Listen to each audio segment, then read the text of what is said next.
Bonjour à tous, aujourd'hui on se retrouve pour une nouvelle vidéo sur l'univers de Saint Seiya. Je tiens déjà à vous remercier de tous les retours et les échanges qui ont eu lieu sur ma dernière vidéo. Je ne m'attendais clairement pas à autant de vues. Le sujet du jour sera mes 10 moments préférés de l'anime original de Saint Seiya. Je précise que ce top est absolument subjectif. Je ne détiens pas la science infuse, alors je me permets de le préciser. On a vu ce que ça a donné sur ma dernière vidéo. Il y a eu énormément de débats, c'était très sympa, mais c'est vrai que j'ai omis de vous préciser que le top était subjectif. Donc c'était mon avis personnel. J'espère que ce top rappellera des bons souvenirs à chacun. Il pourra également permettre de faire découvrir l'œuvre en quelques minutes à d'autres personnes. Saint Seiya, c'est un manga de dépassement de soi et d'émotion. Ne garder que 10 moments a été un vrai crève-cœur. Je prends en compte pour ce top 10 les circonstances du moment, l'émotion ressentie, l'épicness et également les conséquences s'il y en a. Saint Seiya, c'est un manga culte, notamment pour ses moments d'émotion forts, et c'est ce qui fait toute la beauté de cette œuvre. Des discours, des pleurs, des combats, se relever même à bout de force, ce sont toutes des valeurs omniprésentes.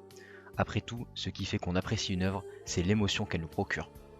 Je ne prends pas en compte uniquement les moments tristes ou les combats, je fais un ensemble. Alors je vous propose de commencer tout de suite par le numéro 10.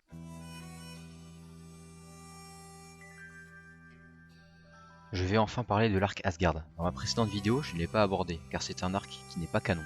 Pourtant il est rempli de moments forts, et vous avez été nombreux dans ma précédente vidéo à me l'indiquer dans les commentaires. Je vais faire un petit point rapide sur le contexte. Hilda de Polaris règne sur le royaume d'Asgard, mais un jour elle se fit ensorceler par l'anneau de Nibelungen. Menaçant de faire fondre les glaces éternelles, Athéna et ses chevaliers doivent se rendre à Asgard afin d'arracher l'anneau à Hilda. Pour ce faire, ils doivent réunir les 7 saphirs d'Odin, présents sur les armures des guerriers divins. L'un d'entre eux est Cid de Mizarde, séparé à la naissance de son frère jumeau, Bud d'Alcor, qui a toujours veillé sur Cid, tout en le détestant, car ce dernier avait une vie bien meilleure dans une noble famille. Une vieille loi, pas ouf je dois l'admettre, n'autorisant que seul enfant est à l'origine de la séparation, car la nourriture se fait rare dans les terres gelées. C'est un petit peu comme la loi de l'enfant unique qu'il y avait en Chine. Cid a toujours su, au fond, que son frère veillait sur lui, telle une ombre. Leur histoire commune est extrêmement triste, et le pic d'émotion n'arrive qu'au terme du combat contre Ikki. Son discours est alors très fort.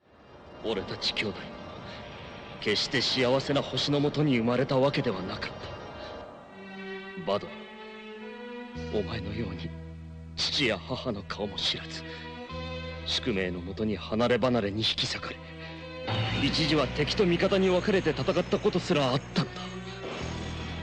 俺は弟シンも自分たちの宿命を呪ったこともある。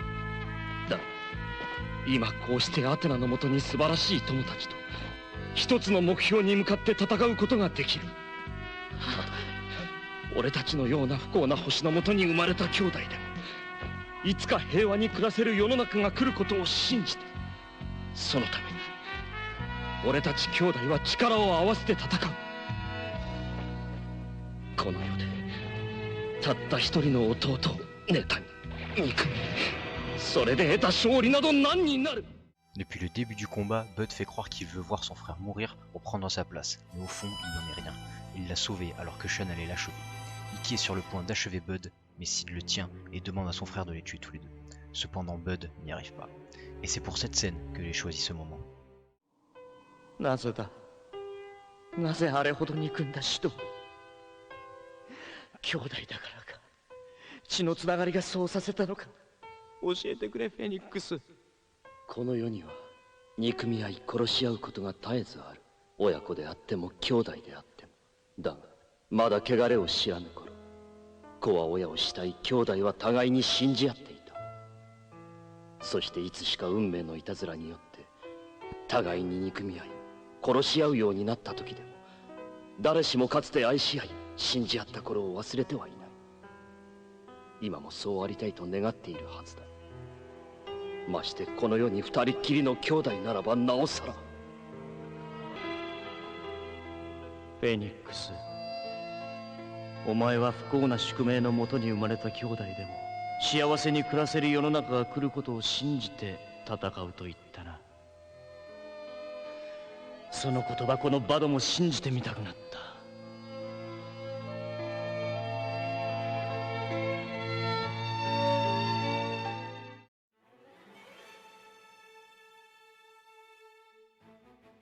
Nous sommes au début de l'anime. Ikki vient de faire irruption au tournoi galactique et a volé l'armure d'or du Sagittaire. Il est aidé par les Black Saints, dont un certain Dragon Noir. Le combat Shiryu contre le dragon noir est très sympathique, mais c'est surtout la conclusion qui va venir apporter son lot d'émotions. Dans ce combat, Shiryu ne doit pas perdre beaucoup de sang, car il vient de ressusciter les armures du dragon et de Pégase avec son sang. Même une petite blessure suffirait à le tuer. Malgré ses blessures, il va continuer le combat. Il est même prêt à se sacrifier pour protéger Seiya et Shun. Il finit par triompher, mais au prix de sa vie. Alors que Shiryu est en train de mourir, le dragon noir réapparaît et s'approche de Shiryu, non pas pour l'achever, mais bien pour le sauver de l'hémorragie. Je vous laisse avec la scène.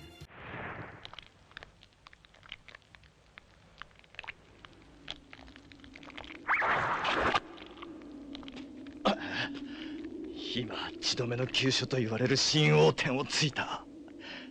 これで出血は完全に止まる。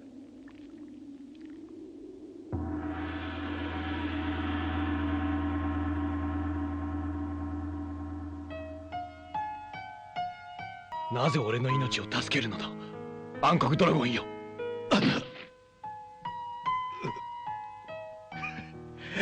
私も信じてみる気になったからさ。君の言う友情というものを。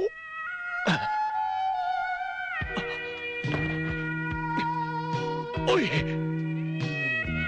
だが少し遅すぎたかな。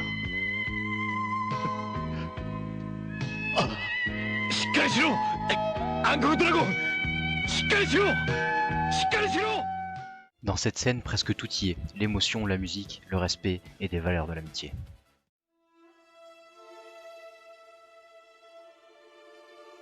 J'entends déjà venir les critiques. Je préfère personnellement le premier combat de Hyuga et de Camus. Attention, le deuxième combat est aussi fort en émotion. Je trouve que le premier a des conséquences beaucoup plus importantes et surtout un choc émotionnel jamais ressenti jusqu'alors. C'est la première fois où l'on croit qu'un des héros est bel et bien mort. Hyuga est transporté par le pouvoir de Saga dans la 7ème maison, celle de la balance. En arrivant, il va se retrouver face à son maître, le chevalier d'or et charismatique Camus du Verseau. Il va se faire complètement détruire tout le long du combat. Camus va même le détruire psychologiquement en faisant couler pour de bon le bateau où repose sa mère. La portée dramatique de ce combat est incroyable. Hyuga perd sa mère pour toujours et on voit bien que Hyuga ne veut pas combattre son maître et Camus aurait aussi préféré que Hyuga s'en aille. C'est un vrai déchirement pour les deux personnages et ça se ressent. Hyuga n'a clairement pas le niveau pour combattre un tel adversaire à ce moment-là de l'anime. Il finit donc par se prendre l'attaque de Camus de plein fouet. せいや、お前も感じたか。ああ、氷河のコスモが一瞬大きく弾けて、その後完全に消えてしまった。まさか氷河の命が燃え尽きた。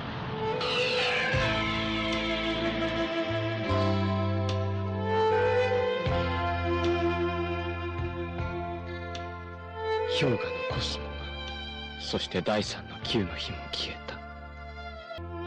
オーロラエクスキューションの霊気によって永遠の眠りについたか氷河よ。私がお前に与えた試練も無駄に終わったようだ。だがこれ以上戦い進んだところで結果は同じだった。むしろ苦しまずに死ねた方が良かったかもしれない。せめて最後にお前の棺も私の手で作ってやりたい。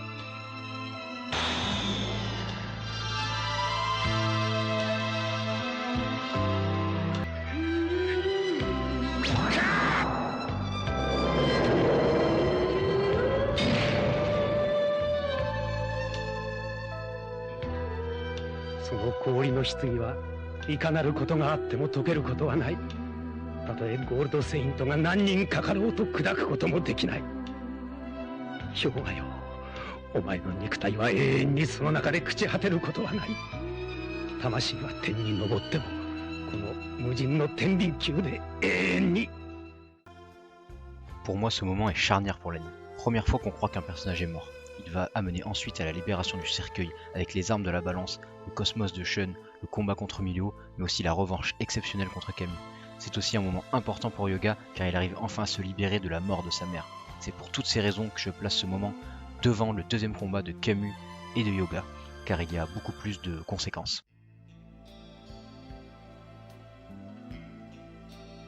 On parle encore de Hyuga. Après tout, c'est un personnage que j'apprécie particulièrement. Chronologiquement, on est à quelques heures après le combat contre Camus. Shiryu a réussi à le libérer du cercueil et Shun a le réchauffé grâce à son cosmos. J'adore le combat Milo contre Hyuga. C'est un moment de bravoure ultra fort. Milo a une attaque terrible, l'aiguille écarlate, ou en japonais... Cette attaque est composée de 14 coups, mais jusqu'ici, personne n'a jamais réussi à tenir jusqu'au bout. Hyuga prend très cher tout le combat.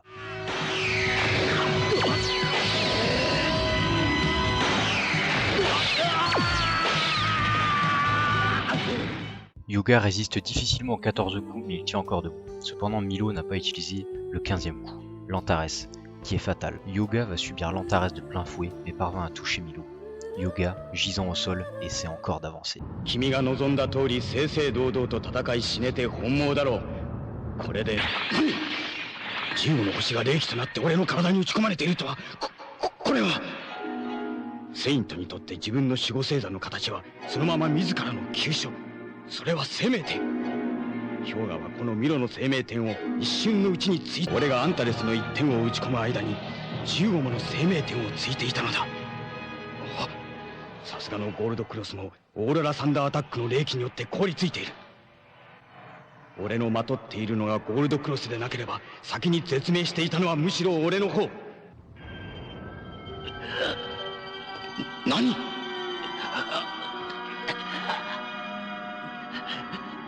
まだそれにしてももはや数分の命なのにこれ以上どこへ行こうとする氷河。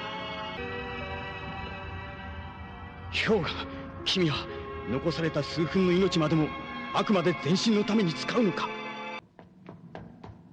氷河。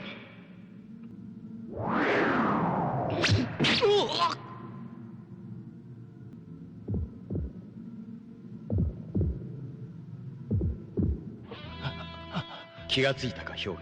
今血止めの急所神王点をついた。これで血も止まるとともに六感も少しは回復するはずだ。なぜ？見てみたくなったからよ。君たちがどこまで行けるのか、この戦いの行方をな。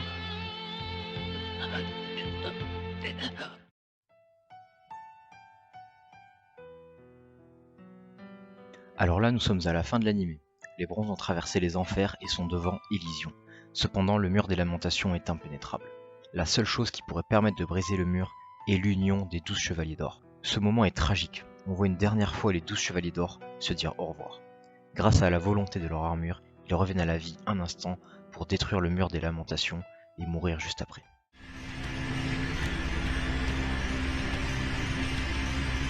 今一度言わせてくれ。若きブロンズの少年たちよ。地上の愛と正義のために我らは行く。命と魂の全てを注ぎ込んで今こそ燃えろ黄金のコスモよ。アテナ、この暗黒の世界に一条の光明を。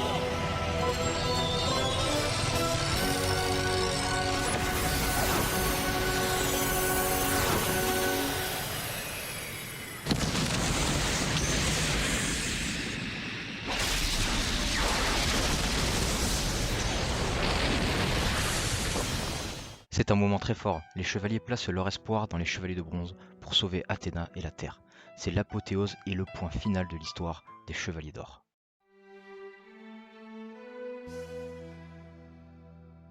J'ai déjà parlé de cette scène dans ma précédente vidéo sur le top 10 des personnages les plus puissants.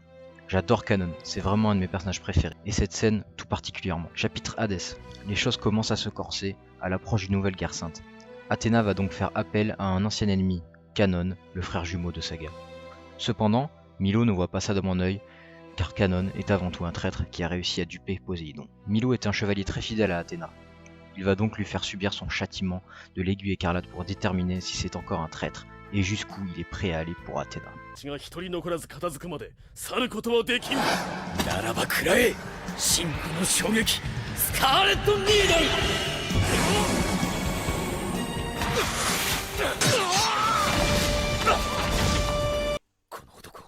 なぜ立ち向かってこぬのだ。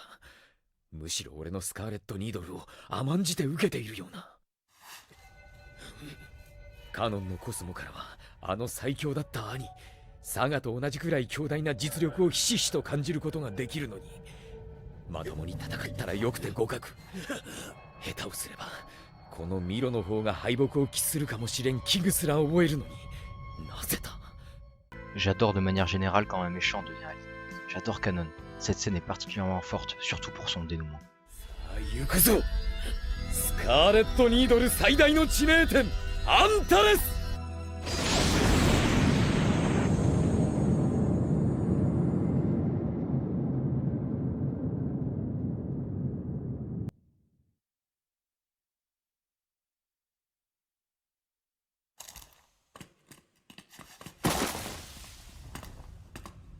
アテナ、スペクターのコスモが近づいてきているのをひしひしと感じます。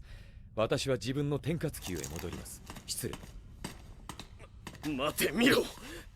敵であるこの私の前にアテナをお一人にして心配ではないのか。ここにはもはや敵はおらん。ここにいるのは我が同志。その名もゴールドセイント、ジェミニのカノンだけよ。見ろ。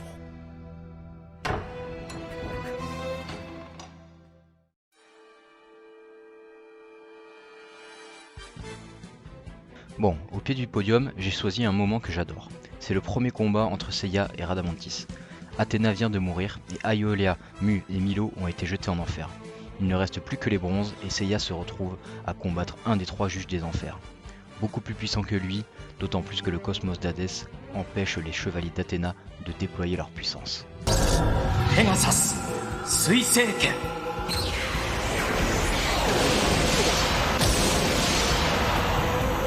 まさかこの俺がまともに食らうなど、冥界三巨頭の一人と謳われたこの俺が許さぬ。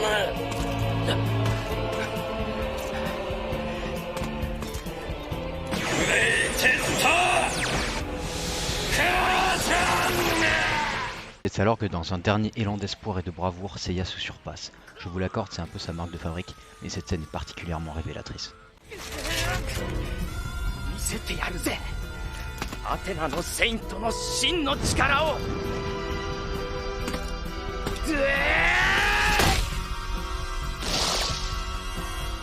これが俺のコスモだ。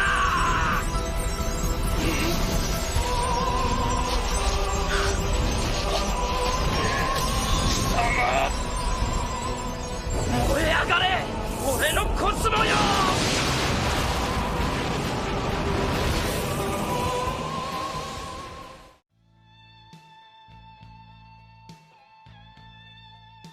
Bon, je vais être honnête, si Senseiya avait eu de vraies conséquences, cette scène serait clairement numéro 1. Mais il n'y a pas de conséquences dans le manga, Shiryu ne meurt finalement pas, et on ne le saura que des dizaines d'épisodes plus tard. Pourquoi est-ce qu'il n'est pas mort? Le combat de Shiryu contre Shura est une vraie boucherie. Shiryu est dépassé et il ne lui reste qu'une seule option, le dragon ascendant. Technique interdite par son maître, car elle entraîne, normalement, automatiquement la mort de son lanceur. Shiryu décide donc de l'utiliser face à Shura. 約束通りお前も連れて行くぞシュラ。この技はシリウのコスモはよし、お言葉に背いて申し訳ありません。ケア、ショウガ、シュン、アテナを頼んだぞ、頼んだぞ。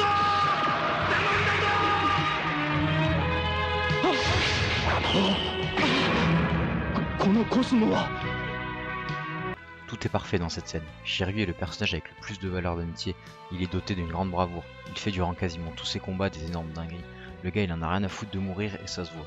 C'est juste dommage qu'il ne soit pas réellement mort à ce moment-là.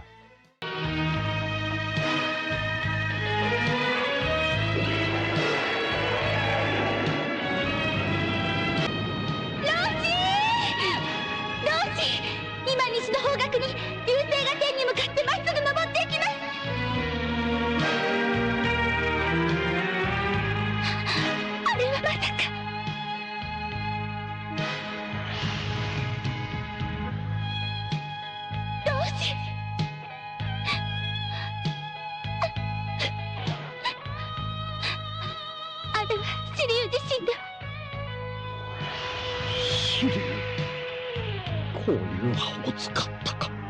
思えばこうなることは分かっていたのに。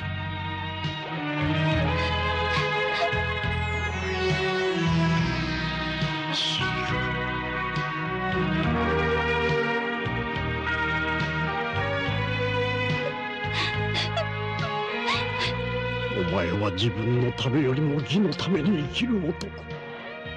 人のために命を捨てられる男。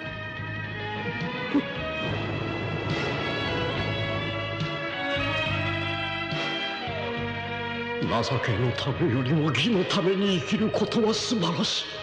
悲しいな、死竜。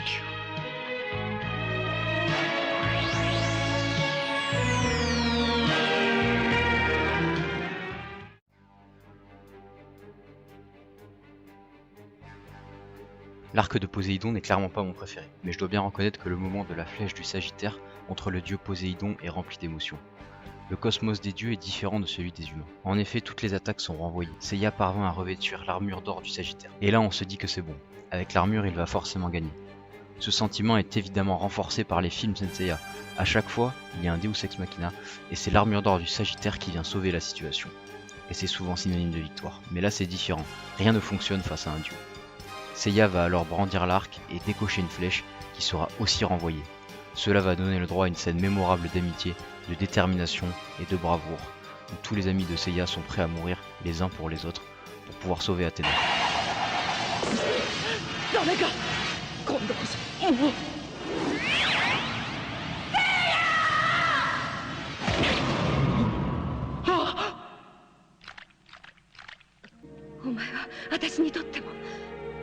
今地上のすべての人々にとってもたった一つの希望なんだから。いけないシャイナさん、今その矢を抜いたら傷が広がってしまう。時間がないんだ。さ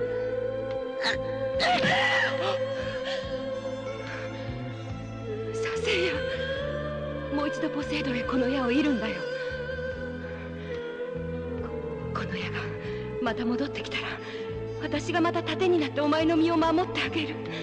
だから何度でもお前は矢を射るんだ。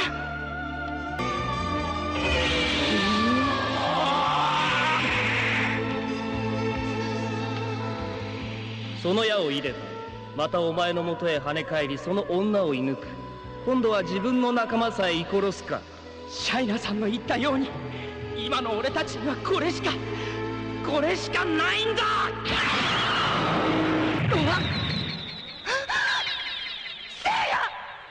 シャイナさんの気持ちはありがたいけど、女の人を盾にして自分の身を守るなんて、そんな真似とても俺にはできないよ。せいや、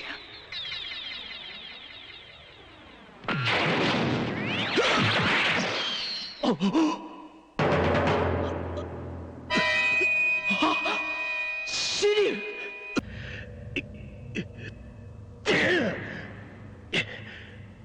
せいや、お前の言う通りだ。男の俺たちが女の人を盾になんかさせられるか。そうとも。氷河。せいや、お前の盾には俺たちがなってやる。だからお前は迷わずに何度でも矢を射るんだ。そうだよ、せいや。シュン、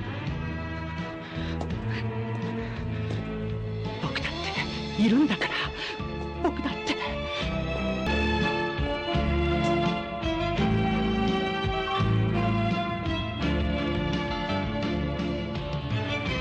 せいや、もう一度。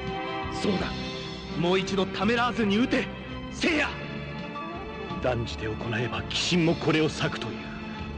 今まで矢が全て跳ね返ってきたのは、あくまでもポセイドンを射抜こうとするコスモが足りなかったからだ。今度の矢にはここにいる俺たち全てのコスモを込めさせる。さあ、せいや。せいや、迷わず撃つんだ。せいや。せいや。よし、分かった。みんなの命を俺がもらうぞ。行け、サジタリアスの黄金の矢よ。アイオロスよ、俺にアテナを救わせてくれ。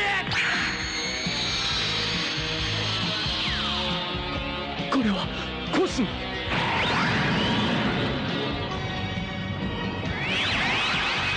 いくつものコスモがオーラとなって矢を取り巻いている。ヤがこのポセイドンの意のままにならん。 La flèche réussira à l'ébranler, ils parviendront ainsi pendant un instant à passer pour libérer Athéna.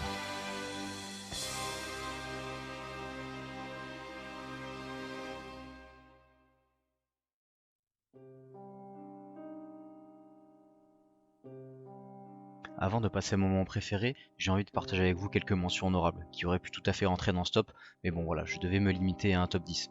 Saint Seiya, c'est un manga avec une grosse empreinte de noblesse, des grosses valeurs d'amitié, donc ne rentrer que 10 moments a été extrêmement difficile. C'est pour ça que j'ai voulu mettre une petite partie mention honorable.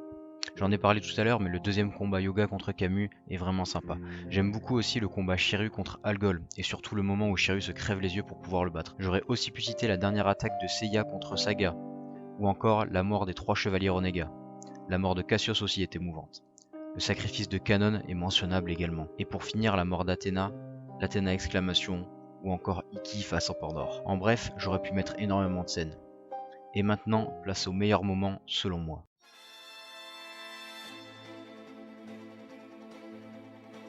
Nous sommes au tout début de l'anime, le tournoi galactique bat son plein. Le combat Seiya contre Shiryu, c'est pour moi un des meilleurs combats du manga, voire le meilleur, et un des meilleurs combats, tout manga confondu. Les enjeux sont énormes, Seiya ne peut pas perdre, car une défaite signifierait la perte pour toujours de sa sœur disparue. Shiryu, lui, doit s'éclipser au plus vite du combat, car son maître est malade. Le combat fait rage, jusqu'au dénouement final.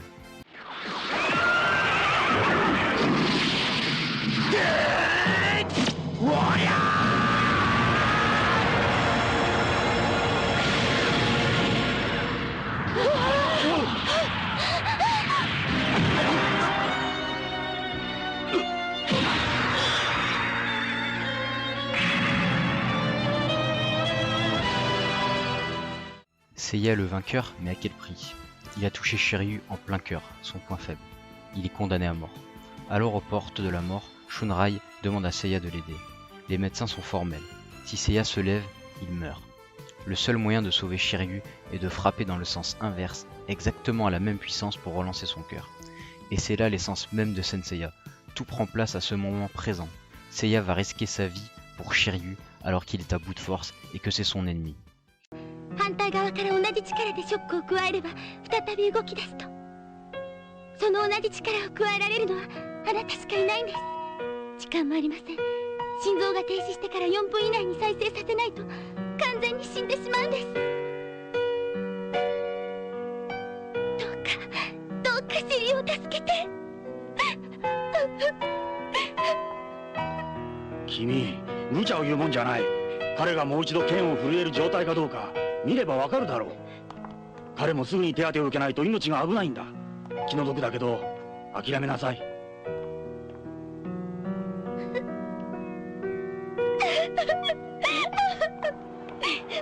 下ろしてくれ。俺をシリュウのそばに。バカを言っちゃいかん。死にたいのかね君は。うるせえな。俺がそうしたいってんだからそうさせてくれよ。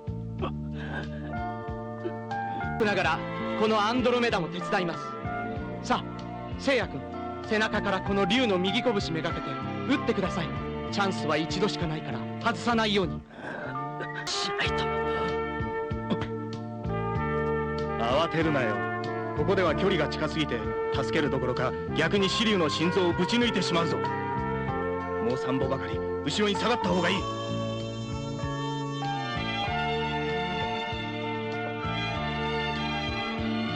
試合終了の後もなおも熱気が冷めやらぬここグラードコロッセオであります。ドラゴンシリュウを救えるのはペガサス聖夜だけ。しかしペガサスも半死半生の渋滞であります。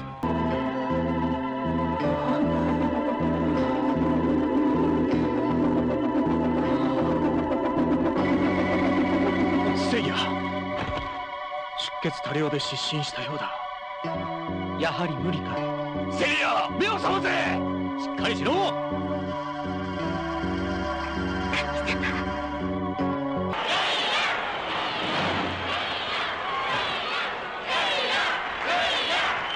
聖夜、あの声が聞こえないか。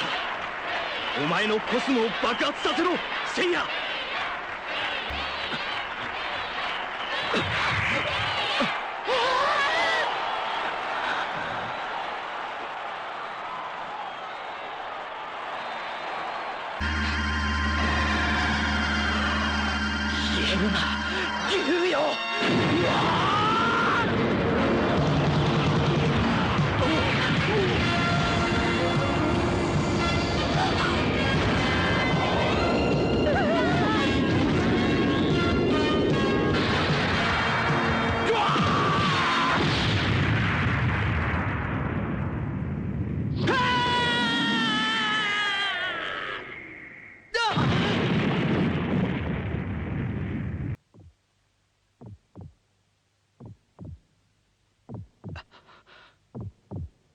お見事、聖夜君。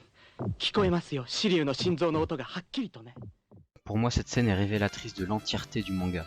Au sol, à bout de force, les chevaliers continuent de se relever pour leur cause, leurs amis et leur famille. Voilà, je vous remercie à tous d'avoir regardé cette vidéo, ça m'a fait extrêmement plaisir de partager ça avec vous. Se limiter à 10, c'était très compliqué. Ce sont mes moments préférés, peut-être que vous en avez des différents. Alors n'hésitez pas à me mettre votre classement dans les commentaires. Et s'il y a assez de participation, pourquoi pas faire une deuxième vidéo avec vos moments préférés. Je vous dis à bientôt pour une nouvelle vidéo. Ciao!